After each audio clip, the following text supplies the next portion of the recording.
You want to make a paper calculator. What you're going to need is paper, a pen, and something to cut with, because this makes it easier for you. So I'm going to explain what kind of calculator we're going to be making. We're going to be making a logarithmic calculator.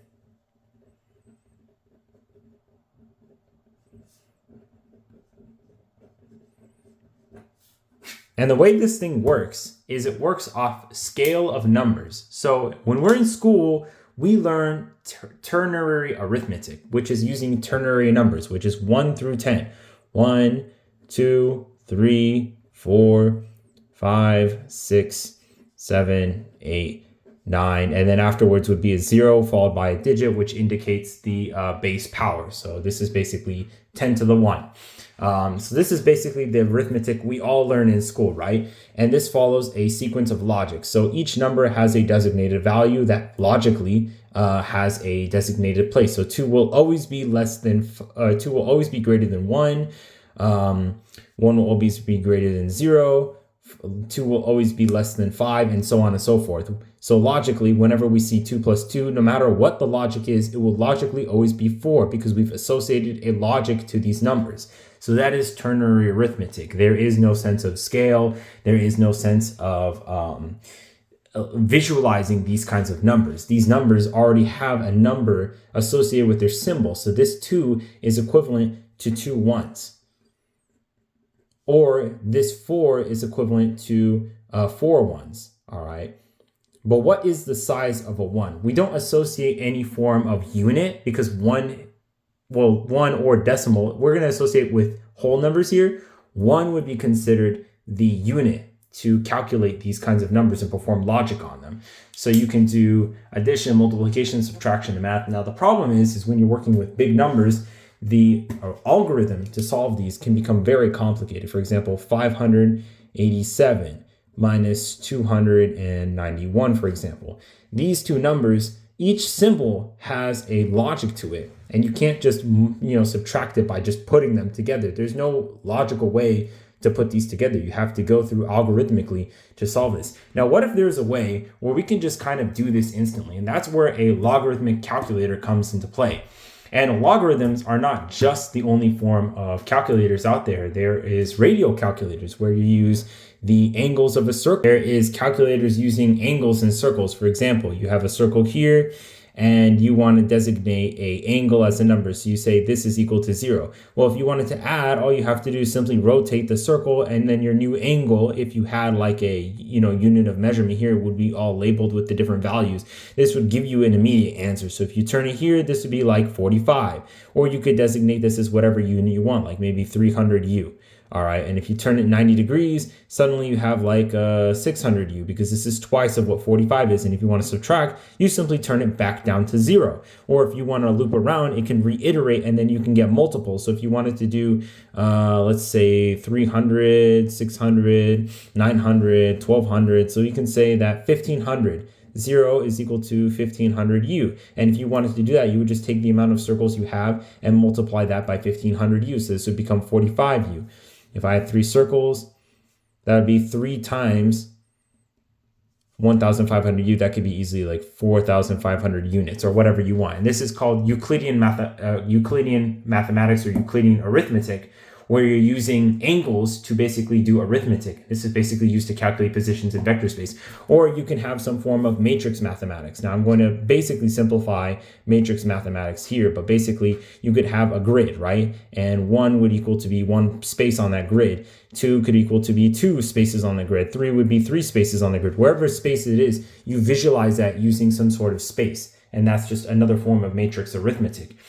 So, what if there was a way to basically visualize the scale of numbers so you can take these two arbitrary symbols and turn them into something like a tangible concept that can actually be combined. So this is what a logarithm is. And you can already see I wrote down here what, a logarithmic numbers look like, is that they actually don't even have numbers. They are simply sizes. All right. So this would be the unit. This would be 1. This would be 2, which is obviously you can visualize the twice the size of 1.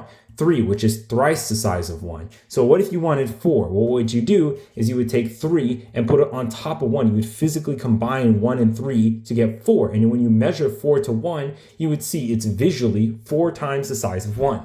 So that's basically the algorithm towards a logarithmic calculator in a nutshell. And I'm going to explain how you can do addition, subtraction, multiplication, and division all through just using a logarithmic calculator, and why these things were so popular before digital calculators became a thing.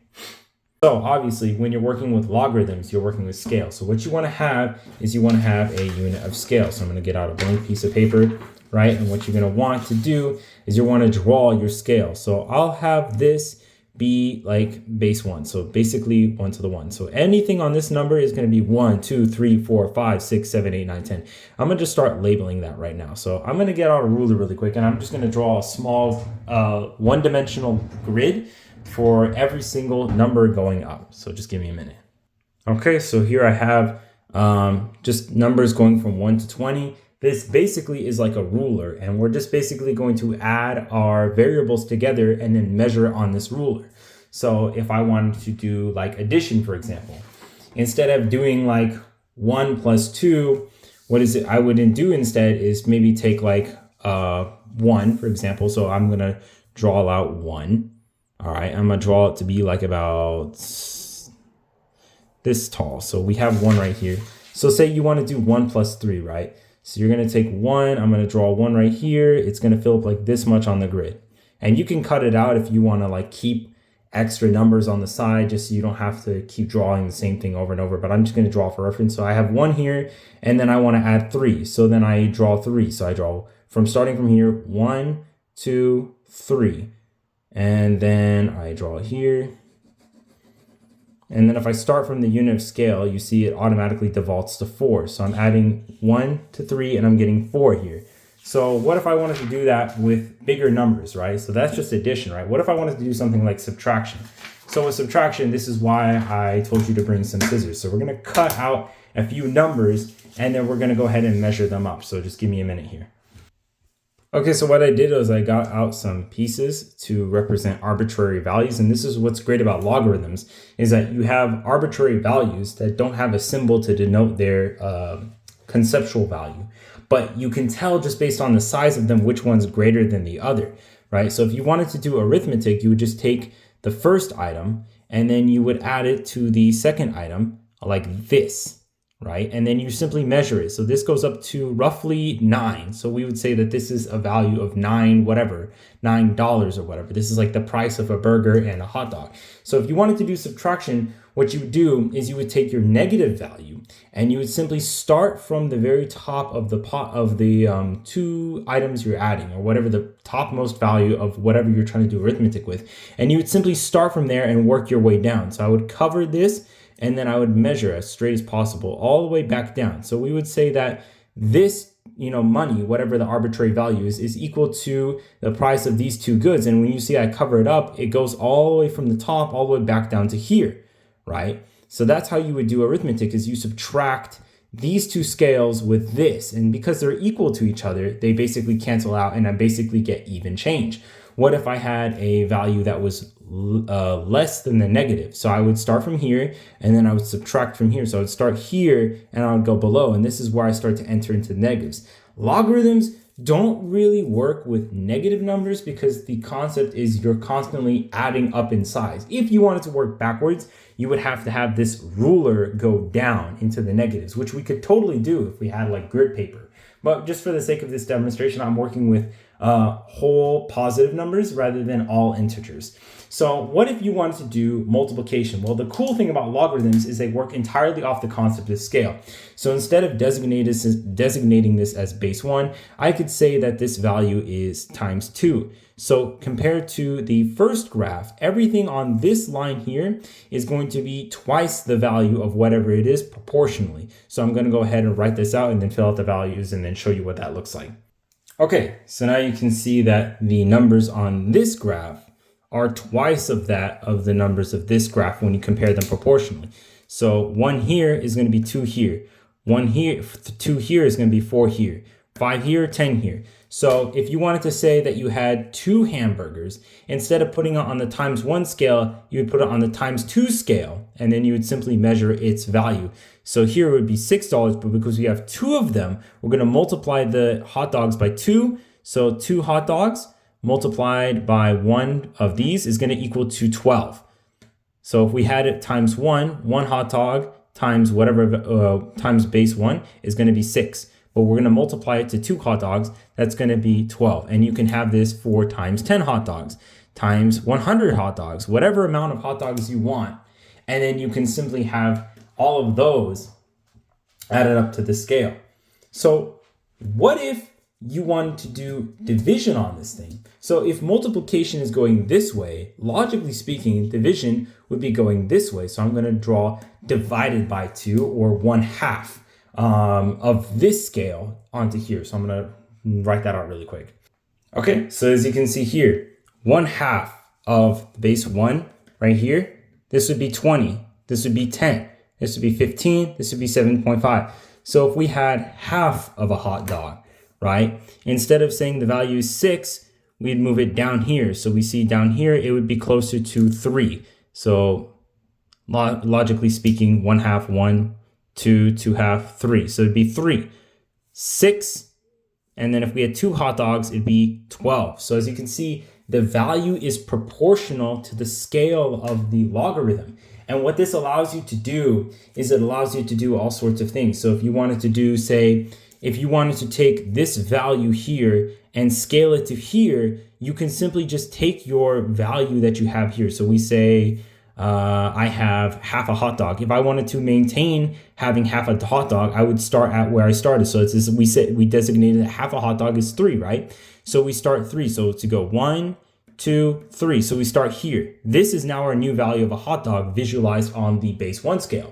Now, if I wanted to visualize it on the base 2 scale, we would say that half of this would be like around the 1.5 mark. So the 1.5 mark or the 3 mark here would be somewhere between here and here. So it'd be somewhere like here, basically between 2 and 4. So it'd be here, this would be 3. That would be half of this. And this would be double of this. So you're taking this and then you're making it half and half. So this is how you would scale your numbers from one scale to another as you're increasing the size. So what this allows you to do is it allows you to do some interesting arithmetic.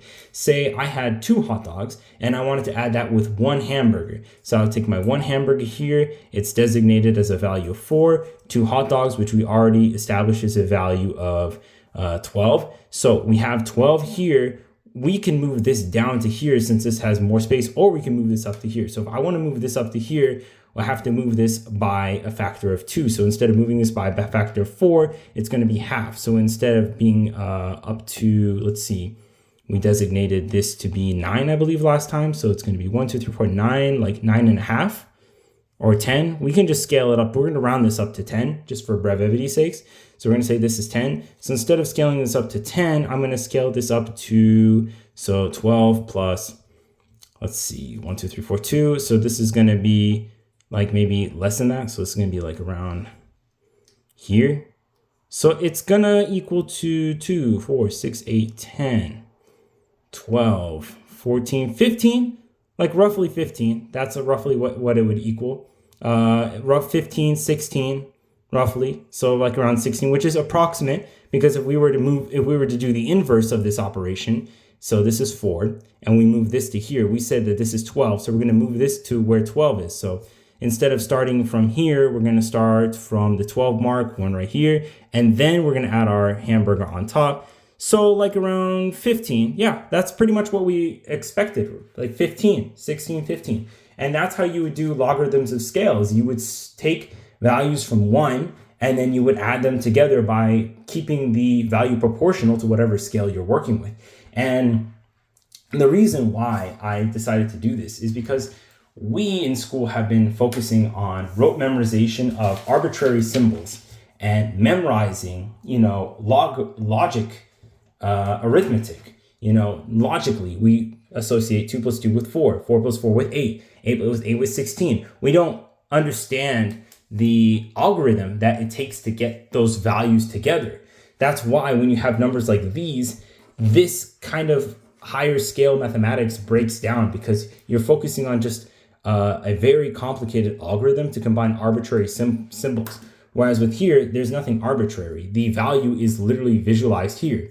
And if you want to work with bigger values, you simply just use bigger scales. And logarithms calculators are very popular for centuries with sailors and astronomers and mathematicians, because they let you do these high scale calculations using numbers that you can visualize, you can understand, that you can compare the scale of, and be able to get approximates with these numbers very, very accurately, as long as you keep the scales relatively proportional and, within a margin of error with each other. So that's why I decided to make this, because we've been focusing so much on one style of arithmetic, and arithmetic is the fundamental basis of mathematics, when there is a whole field of arithmetics to study that we've largely abandoned, unfortunately. And you look at kids these days that don't understand the mathematics that we're doing in schools these days, because you've decided to create this one size fits all to teaching mathematics, when in reality, arithmetic is not just 112, 224, 448.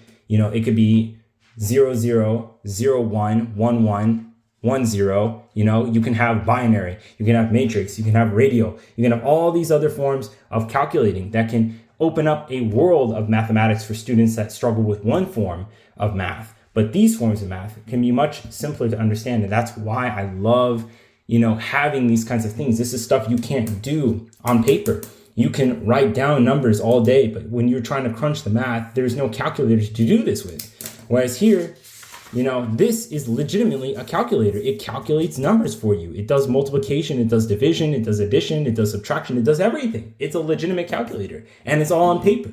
And unfortunately, when teachers and parents talk about how technology dumbs down people and makes them lose skills, it's not the skills of arithmetic that they're losing. It's the skills of other forms of arithmetic that they're losing, because we've become so reliant on, calculating this kind of logic instead of this kind of logic, or this kind of logic, or this kind of logic.